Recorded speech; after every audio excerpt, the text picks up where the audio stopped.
Good morning, everyone. Welcome to the Monterey Bay Aquarium's Kelp Forest webcam. My name's Kristin. I'm part of the staff here at the aquarium, and I am currently joined by our diver, Patrick.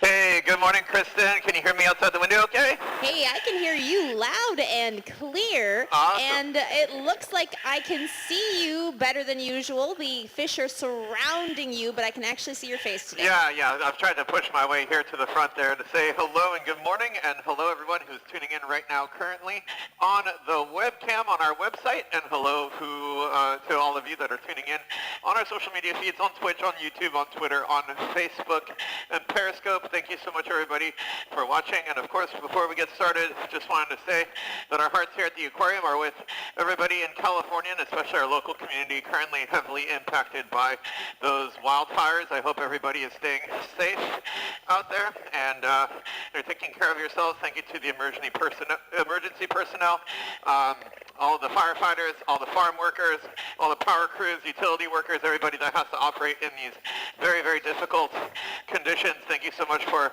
your work, and hopefully for the next 20 minutes or so, we can distract ourselves with a little bit of marine science, diving into the kelp forest. But yeah, hearts with everybody out there currently displaced by these wildfires in our community. Hope you're staying safe. Yeah, it takes a lot to keep communities safe, both in the ocean and on land. We're so lucky that we have all these people on land, and we're going to take a moment to look at the ocean community, that little bit of marine science break there. And currently, Patrick, you seem to be a very popular community member. I'd say your role bringing in food is very key to these animals. Yeah, exactly. So right now, I'm the I just got pecked in the face there by one of those perch. Yeah, I'm currently the DoorDash guy, here to deliver a little bit of Monterey's finest Chopino. I have in here about 20 pounds of restaurant quality, sustainable seafood here. Sustainable meaning that it's harvested responsibly from the oceans. We can have it in the future. One good example of that is this California market squid that I have right here, the calamari, you folks may know and love. Calamari, of course, is just a squid. The difference between squid and calamari, about $6. If you call it squid, it's gross. If you got calamari, now it's exquisite and refined. And this I'm going to try to feed to a leopard shark if one of them wants to come over here. Oh, come on. The squid is falling down, but I'm happy to say that the whole group of half moons went down for it, and it just got grabbed by, it looks like one of the greenlings. I just got to say, Kristin, that was one of those classic moments there of just sharks not living up to their reputation that they have in the media. We just came through Shark Week and dropped that squid right in front of the shark, and it wanted nothing to do with it. No, this is definitely not eat everything in sight. This is not a feeding frenzy. No crazy eating machines in here. Our shark, as you said, had perfect food drifting casually past her face, and she didn't do anything about it. There we go. Yeah, so, you probably think that there's just always a feeding frenzy in here, and it's really the other fish that are being the ones that are nibbling at me right now. I did notice that the big male sheephead is also coming to take a closer look here. Yeah, folks, if you see a large fish with a big orange stripe around the middle, he's very black with a white chin, he's coming around Patrick's right-hand side, and, well, on our right, Patrick, your left, and that is the male sheephead we're talking about. He is a very important member of the community, not just because he looks fancy, but because of what he eats. Yeah, I just got that shrimp directly into its mouth there. It's always a little bit intimidating. They have huge jaws that they use to crush up sea urchins, lobsters, crabs, and other things with hard shells. And I can definitely tell you that if you get nibbled on by a sheephead, as has happened in here to me a few times, it basically feels like having a door slammed shut on your finger. And so that big male sheephead right there is an important part of the Southern California kelp forest community in particular, because alongside wolf eels and sea stars, the sheephead is one of those animals that can help maintain the population of sea urchins in check. And sea urchins, they love to feed on kelp, and if they have a really good year, if they're a little bit hungrier than normal, they go unchecked, they can mow down the kelp forest, cause what's known as an urchin barren, where instead of having several 100 to maybe 1,000 species of organism around, you go down to really just a handful of dominant types. So that sheephead right here, I'm going to see if I can, there you go, buddy.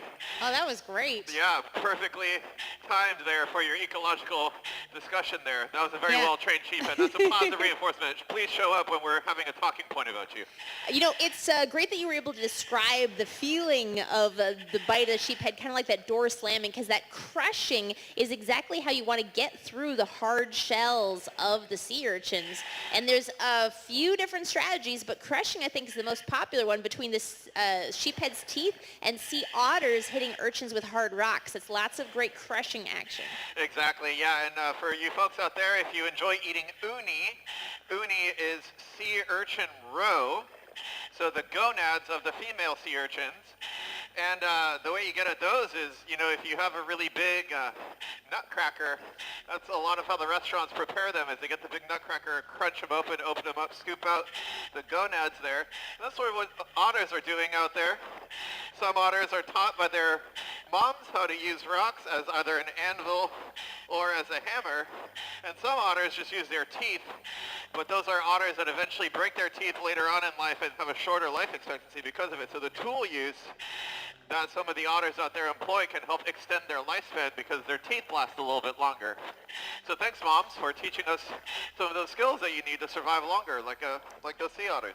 Yeah, you know, it's really interesting to me to compare you mentioned the lifespan of our sea otters. They live about 15 years on average, but some of the fish you're feeding right now are older than that and expected to get much older. We may not realize small fish can have long lifespans, but a lot of them, especially like the rockfish swimming around you, I see some rockfish on our view to the left. Some of these are animals who could live over 100 years. Yeah, so we have a few rockfish over in the Monterey Bay habitats. If you watch the shark cam, you might see yellow eye rockfish, which are one of the bright big orange fish. They're a little bit different from vermilion rockfish. The yellow eye rockfish have a bit of a fatter, broader head. But those rockfish can, live almost 100 years. And some rockfish are thought to live even closer to 200. And they're one of those animals that reproduce slowly and grow very slowly. And those rockfish were historically overfished here along the coast because they were all relabeled to Pacific red snapper, which of course, if you have just a marketing term to encompass dozens of species, you're going to have a hard time managing each rockfish individually if it needs something different. So right here next to me is a deacon rockfish, also known as a blue rockfish historically. People just realized that they were two different species recently. And down below at the bottom of the window, we've got a couple of gopher rockfish. There's a copper rockfish in here I saw a little bit earlier. All of those have completely different life histories. They do different things for the ecosystem, and so that's part of the reason that we work so closely with scientists and fisher folk to make sure that we have adequate labeling, good marketing for each individual species so that they can be responsibly managed if they are one of the fisheries that we have out here. Yeah, and that's resulted in some really good news. So if you want some happy stories, some stories of hope, those rockfish that were historically overfished, now that we know more about them, now that we can manage them individually, the aquarium has been a part of an effort that involved fishermen, NGOs, the government, everyone coming together to better manage those rockfish. And we saw populations that had crashed come back and are healthy now in the bay. So it's really nice to hear that good news with this cool type of Pacific fish. Exactly, yeah. In this moment of very, very much many different crises happening all across the country and in our communities, the example of our fisheries crashing and being recovered is a really good example of what happens when everybody is able to work together, from the politicians to the local governments and industries like the big fishing industry that we've had here in Monterey for hundreds of years, all coming together and working towards a common solution, a common goal. And rebuilding those rockfish stocks was not going to be something that was necessarily going to succeed. You know, it was a lot of these rockfish were down, like not this gopher rockfish, but there's one right there in case you were wondering what kind of fish we're talking about. And those fish some of them were down 98% of their historic abundance. And now We have recovered fisheries for canary rockfish, vermilion rockfish, bocaccio, many types of organisms that we have in our Monterey Bay Habitats exhibit. And that was all thanks to everybody coming together to protect their backyard. So with all these challenges that we're facing today, it is a good reminder that rockfish recovery, groundfish fishery recovery here in California is an example of things being pretty dire that we can all recover from when we're working together. Yep, that was some great community action in there. And your community is still a big fan of you. I see you've got a halo of long orange senoritas. Those are the fish with a little black tip to their tails. And some of you frequent viewers to our kelp forest may remember that black tip to the tail is a signal that those are cleaner fish. So they're also a really key member of the community keeping things clean. Exactly, yeah. So these cigar-shaped orange fish, this one right here, these are senoritas. They're also known as a wrasse, which is similar to the sheephead. You'll see them swimming around using their pectoral fins to flap around. Their type of swimming is called labrid swimming. So the wrasses are labrids. That's how you can recognize those from some of the other fish in here. And yeah, this black spot that they have there on their tail is there to let the rest of the fish know that they could potentially get their parasites picked. But according to the scientists, apparently senoritas are a little bit of reluctant cleaners in that if they see another animal approaching them to get cleaned, they'll kind of lose interest and move on and do their own thing. They basically have to, just like you folks out there who might have kids at home where it has to be their idea to clean up their room and then they'll do it. It seems similar with the senoritas, that it has to be their idea to pick the parasites. They would rather not be volunteered for the task. Yeah, I have to say I'm feeling like a reluctant cleaner myself right now. I was looking at all the ash on everything and it seems a little bit overwhelming. So I'm going to be a senorita for a while and I'm going to choose to clean when I feel like it. Exactly, yeah. So completely up to the senorita to decide whether or not it chooses to do its description that it has in the book. You know, that's one of the things about these animals, Kristin. When you're diving with them in the wild, sometimes they do stuff that they're not meant to do according to the textbook, but of course no one's probably bothered to bring them a textbook to read with the whole paper and water being a difficult thing and all that. So a lot of times these fish will surprise you with what they do when you see them out there in the wild. Now, Patrick, I want to take a look at something our guests might be observing. There's lots of stuff in the water around you, lots of little tiny specks. Yes. Now, some of it I can see is clouds of food coming from your bucket, but there's just so much white stuff. Some of our guests may wonder, since I mentioned ash, is that ash in the water? What is the stuff that we're seeing? Well, there's a lot of fish poop all around me. Yeah. There's also a whole lot of little tinier pieces of the food that's in there.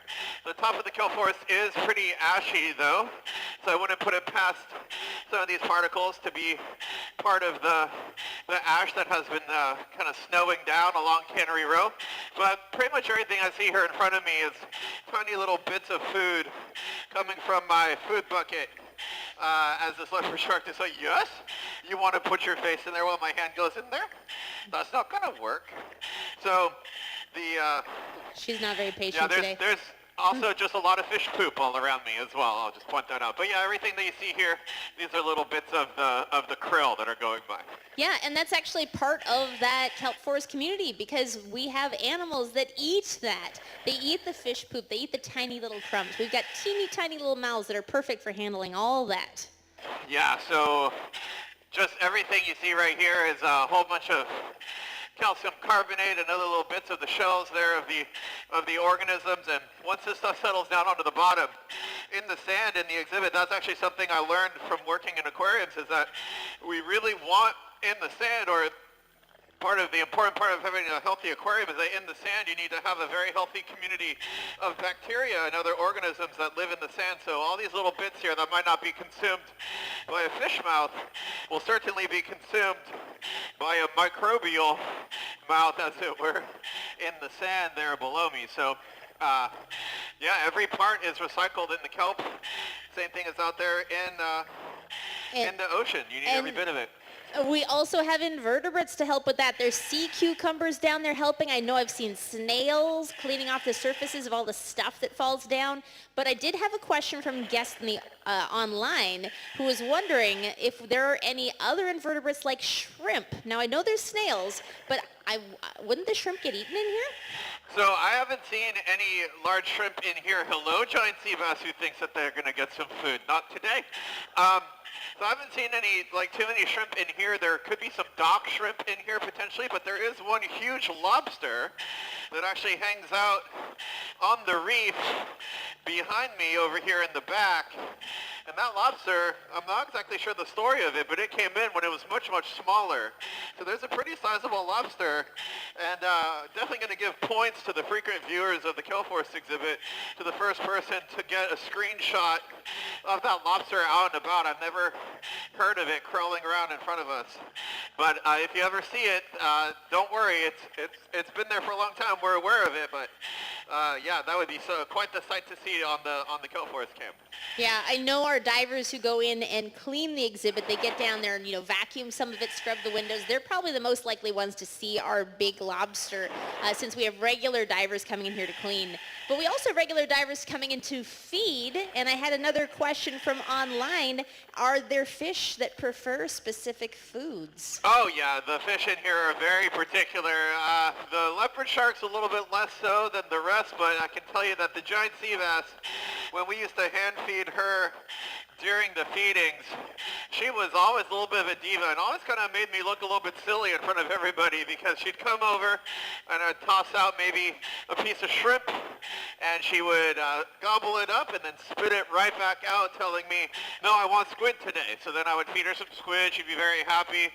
And then the next time I would feed her some squid and she'd spit that right back out and go, no, I'm more of a prawn girl today. So yes, we're talking about you, giant sea bass.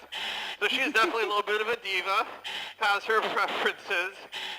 And so the staff are actually using that to our advantage to help train her to come over and grab food from us while we do some training for her to swim into a stretcher that will allow us to give her freshwater baths and perform other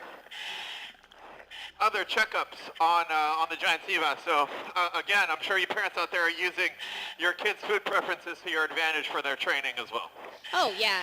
We also see some of the small fish have their food preferences. It's a little hard to see from the angle we're all watching on the webcam, but the anchovy school that is above Patrick right now, you'll notice is not interested in the chopped up squid or salmon. They are waiting for some krill. Exactly, yeah. So at the other end of this air hose, if I were to pull real hard, you'd have Jamie come in. He's upstairs right there, making sure that I've got all the air that I need. And he's got a bucket of krill that he'll be able to throw into the water for those anchovies. The anchovies definitely don't want to come over and interact with my bubbly personality over here where the larger mouths are. So that'll be Jamie. So if you see a pink cloud, that'll be the krill being thrown in there for the anchovies. And in case you're wondering the difference between an anchovy and a sardine, we have sometimes both in the Kelp Forest exhibit. The main way you can tell, the shape of their head is very different if you can zoom in on them, but an anchovy tail does a little scissor kick and a glide, so it'll swim and then it'll do that little scissor and glide with both lobes of its tail fin together, whereas a sardine keeps that tail fin open the whole time as it swims. So if you're ever at the aquarium trying to tell real quick if you've got an anchovy or a sardine in front of you, you can just tell sardine keeps the tail open, anchovies do the little scissor kick. And they actually trade places out there in the ocean, right, Kristin? Yeah, they have cycles. So as their population moves up and down, you'll have right now we have a peak of anchovies. There's more anchovies in the bay. But as the anchovies start to cycle down, the sardines will take their turn. And that's actually a big part of the history of Monterey because we had Cannery Row founded during a peak cycle of the sardines. The sardines put Monterey on the map, and then they cycled down, and everyone was very confused because we didn't know about this natural behavior yet. Exactly right, yeah. In the ocean, there are warm phases and cold phases, just like we have on land, and the sardines tended to prefer the warmer phase that we started our Cannery Row fishing of the sardines in, and then when it's shifted over to a colder phase, that was also right around when the sardines have been over harvested, and so when they crash, when they started switching over to more of an anchovy ocean off the back deck, and the sardines were crashing, they crashed really hard. So that's another part of living here along the coast in this community, is learning from the long time frame, seeing the cycles, and preparing for times where things are abundant and then where sometimes when things swap over to another period and you need all of the different players in the ecosystem to allow things to be resilient to those changes, the inevitability of those things happening. You know, the one thing that's certain is that nothing is certain in the future, right? So having all of those organisms all together, every fish, every perch here together, making sure that whatever happens, whatever changes, there are enough players out there to keep the game going. Right. When you've got a resilient community, all the kelp, the algae, the invertebrates, everyone's working together. So whatever it is happening that day, cold temperatures, warm temperatures, rainfall or ashfall, all the habitat can bring that together and just make it a part of the habitat to help the whole community thrive. Exactly right. Yeah, those biotic, abiotic factors all connected there. All a part of that resilient community that we hope to have here along the coast of California. Yeah. Now, Kristin, I'm pretty much out of food here. Yeah, sadly. you're done. And a lot of your fish actually left to go eat the krill Jamie tossed in up top. So they are well taken care of. Is there anything you want to share before we wrap up? Yeah, I mean, other than if you want some more narrations there, Kristin, you're going to be over at the open sea, right? A little bit later. Absolutely. If you hop over to the Monterey Bay Aquarium webpage, I'll be on the open sea camera at 11 o'clock. We'll be feeding our big fish like our tuna and dolphin fish and hammerhead sharks in there. Yeah, so if you're on your little educational tour here of the aquarium on our website, head over to the open sea there. But then otherwise, I just want to say thank you to everybody who's watching on Twitch, on YouTube, on Facebook, Twitter, and Periscope as well. Thank you so much for your support of the aquarium. If you are interested, we have an online store where you can purchase things that will help support the aquarium while we're still closed, so tab over there.